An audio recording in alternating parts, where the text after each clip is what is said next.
asal di tempat yang tidak sepenuhnya sebenarnya tepat. Itu namanya ada cross konteks. Teks tanpa konteks adalah preteks. Kemudian Kristus, sejak kapan terjadi kutukan? Tadi sudah saya terangkan. Siapa yang tidak melakukan dengan setia, dia di bawah kutuk. Kemudian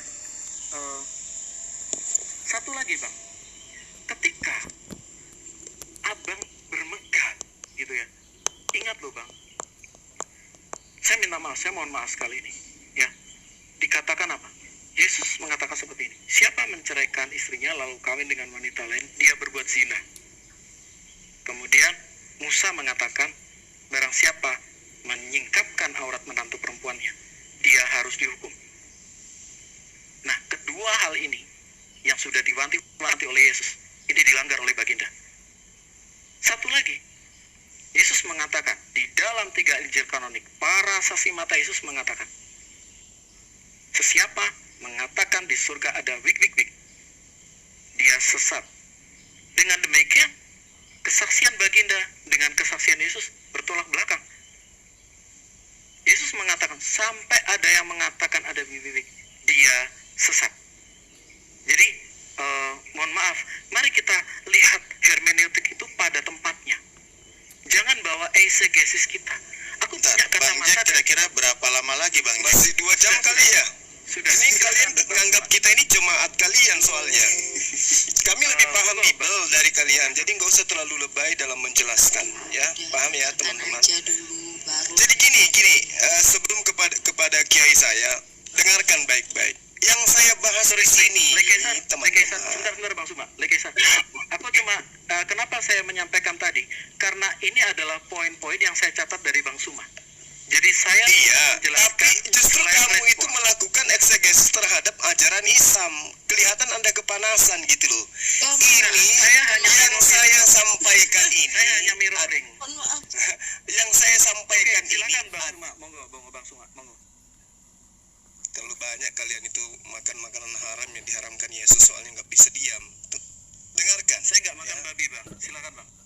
Berarti Anda melanggar ajaran Paulus kalau gitu. Tidak usah at-home, silakan bang. Saya nggak ada at-home, silakan. Ya, jadi gini, yang saya sampaikan kepada saudara-saudara adalah kutukan Tuhan kepada Bani Israel.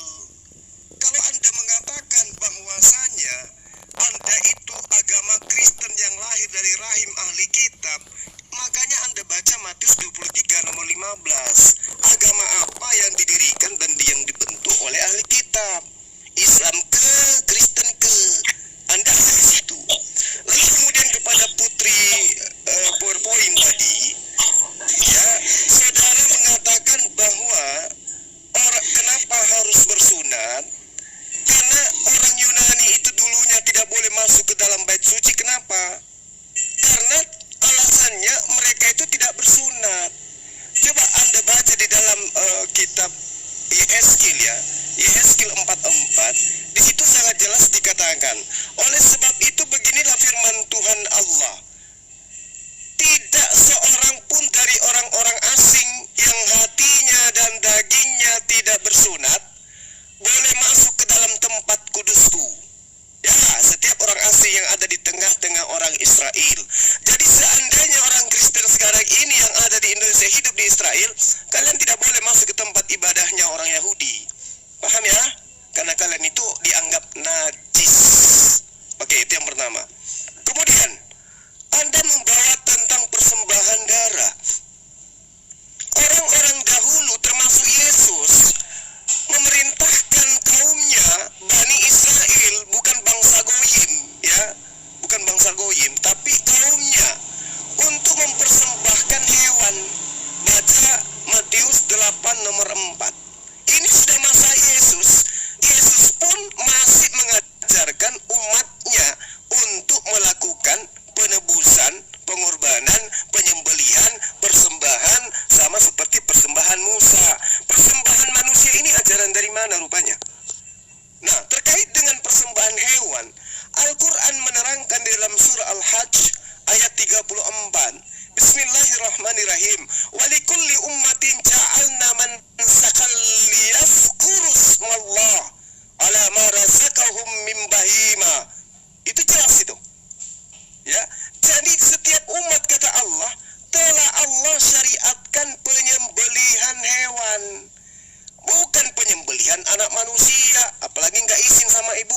mata wayang lagi. Lalu kemudian Anda mengatakan, kasihilah Allahmu. Hai, ya, kalau Anda mengasihi Allah, Anda tidak akan mengikuti Paulus. Karena dengan mengasihi Allah, manusia Bani Israel itu wajib hukumnya mentaati segala perintah Tuhan yang ditorehkan di dalam hukum Taurat. Mau dalilnya? Ulangan 11 nomor 1. Haruslah engkau mengasihi Allah. Dengan cara apa? Melakukan dengan setia kewajibanmu terhadap Dia. Jadi kalau Anda tidak mentaati segala ketetapan Tuhan yang datang kepada Bani Israel, lantas Anda mengatakan Anda mengasihi Tuhan, Anda jatuh di dalam kondisi kemunafikan. Haruslah engkau mengasihi Tuhan dan melakukan dengan setia kewajibanmu terhadap Dia, dengan senantiasa berpegang pada segala ketetapannya, peraturannya, dan perintahnya. Sekarang Anda justru mengaminkan orang yang mengatakan perintah, ketetapan, dan aturan Tuhan itu adalah sampah. Anda pengikutnya. Oke? Makanya Yesus mengatakan, waspadalah terhadap serigala yang nyamar seperti domba. Kalian seakan-akan mengaku sebagai pengikut, bahkan lahir di rahim Yahudi.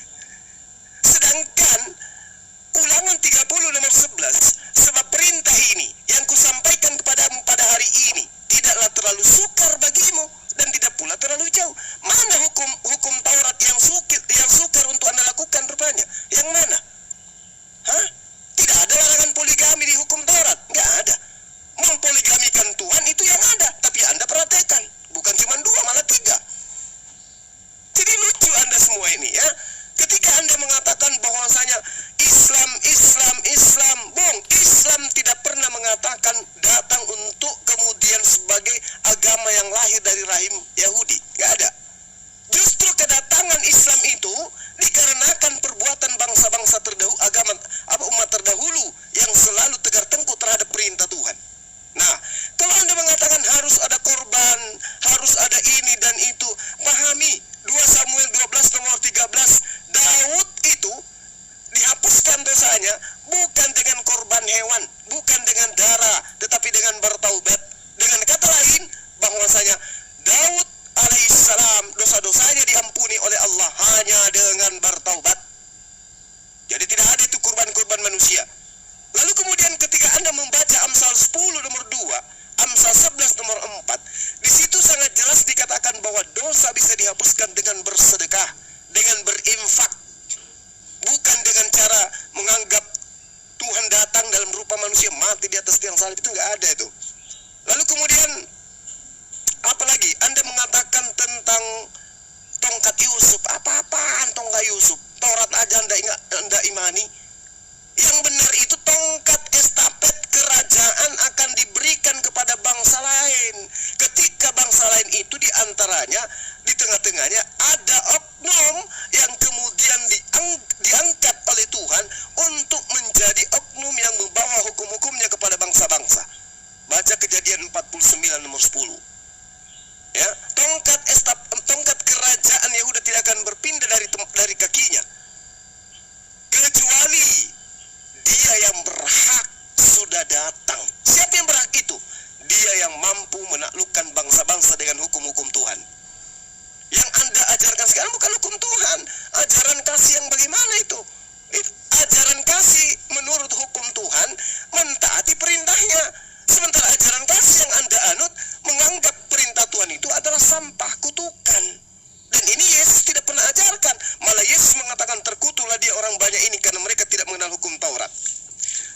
Kemudian ketika Anda mengatakan dosa Anda itu ditebus dengan di Islam begini dan begono, harus berbuat amal kebajikan. Saya katakan kepada Anda ya, di dalam 1 Yohanes 2 nomor 1 nomor 2, Anda bebas melakukan dosa apa saja. Mau melakukan apapun bebas Anda itu. Jangan malu-malu. Jangan Anda menutup mata dengan dalil yang ada di kitab saudara. Jangan lagi Anda mengatakan saya tafsir. Ya, karena ketuhanan Yesus juga itu hasil dari tafsir. Bukan hanya tafsir, bahkan itu adalah hasil daripada konsili ketuhanan Yesus itu. Jadi kamu salah, konteksnya nggak ngerti loh. Yesus anak Maria kau tuhankan itu emang ada ayatnya? Tidak ada. Itu hanya imani saja berdasarkan penafsiran asal semaunya Anda saja. Coba Anda lihat di dalam kitab saudara yang saya katakan tadi. Matius 23 nomor 15. Siapa rupanya yang kemudian mengajarkan sebuah agama Kristen ini? Orang Arab? Ahli Quran? Ahli hadits? Atau ahli kitab? Orang Arab atau orang Farisi yang mengajarkan ajaran Kristen? Baca tuh Matius 23 nomor 15. Agama yang dibentuk oleh ahli kitab itu agama apa? Islam atau Kristen? Nah, agama yang dibentuk oleh ahli kitab itulah yang 2 kali lebih jahat daripada ahli kitab itu sendiri. Kenapa? Tengok aja diri Anda. Kemudian ketika Anda mengatakan Yesaya 31 nomor 31, di situ perjanjian lamanya adalah hukum Taurat. Cobalah gunakan akal sehatnya. Sesungguhnya akan datang waktunya, demikianlah firman Tuhan, aku akan mengadakan perjanjian baru. Oke? Dengan kaum Israel dan kaum Yehuda. Bukan seperti perjanjian yang telah kuadakan dengan nenek moyang mereka pada waktu aku memegang tangan mereka dan membawa mereka keluar dari tanah Mesir. Perjanjianku itu telah mereka ingkari, meskipun aku menjadi Tuhan yang berkuasa atas mereka. Demikianlah firman Tuhan.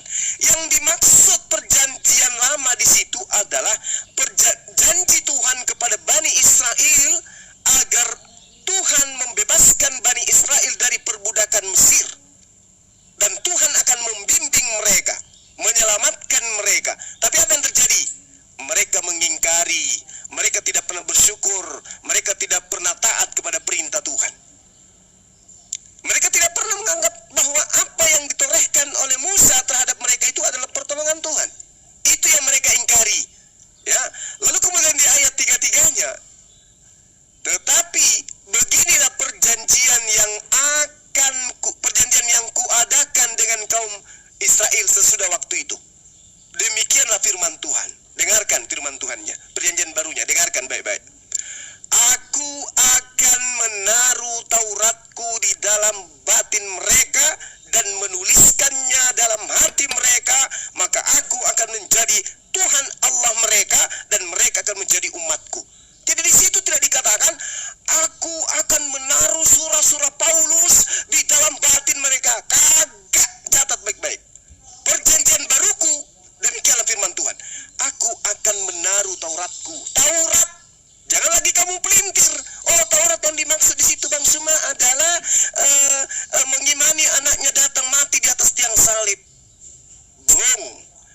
Tidak ada orang yang bisa kamu bodohi di luar kaummu sendiri. Kalau di luar kaummu itu nggak bisa.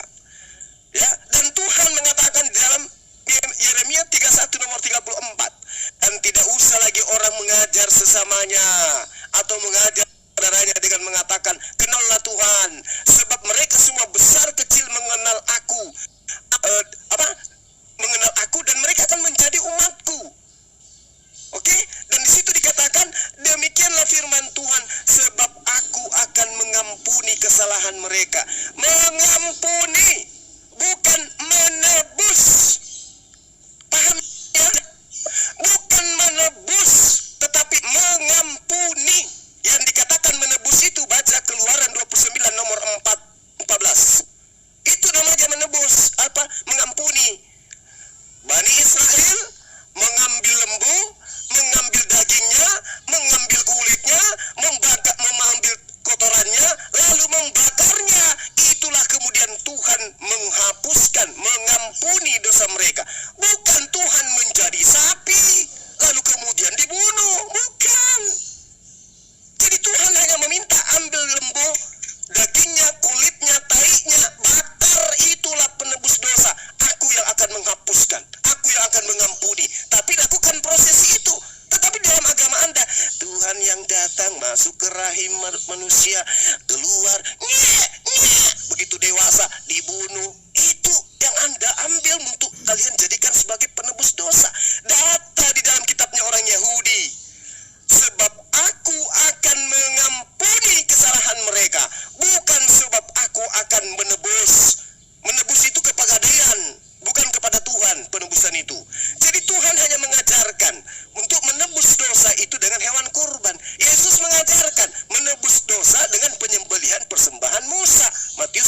nomor 4. Tapi persembahan mati di atas tiang salib anak Maria semata wayang, ya, yang dibesarkan dengan susah payah, kalian jadikan sebagai tumbal untuk dosa-dosa kalian. Itu yang ngajarin sopo?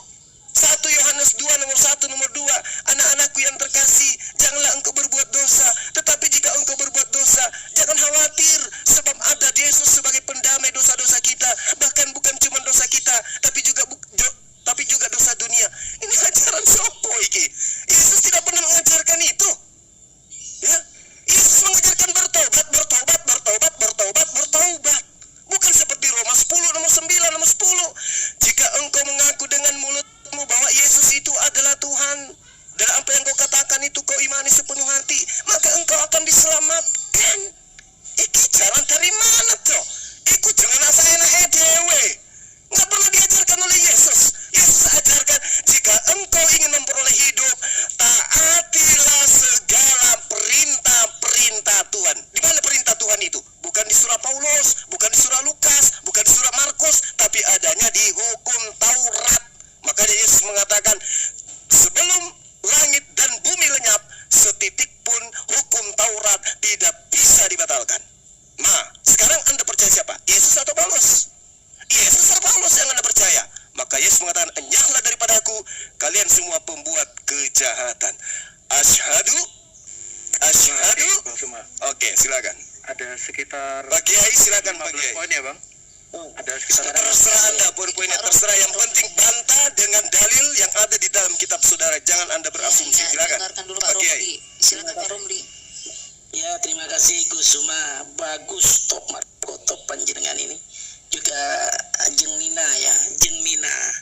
Jeng Mina ini kayak orang Madura itu. Ancor Mina.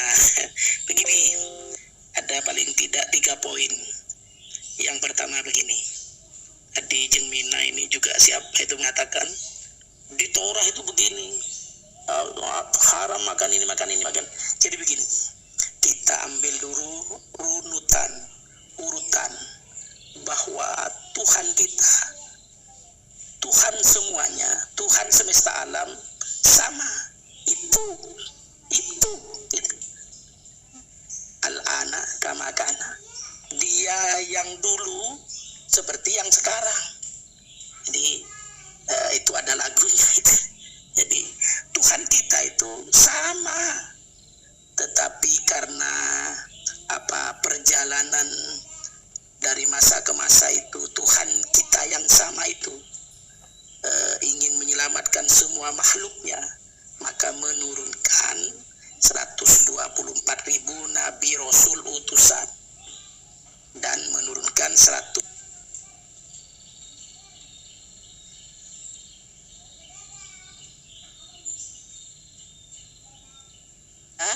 Ya, itu nggak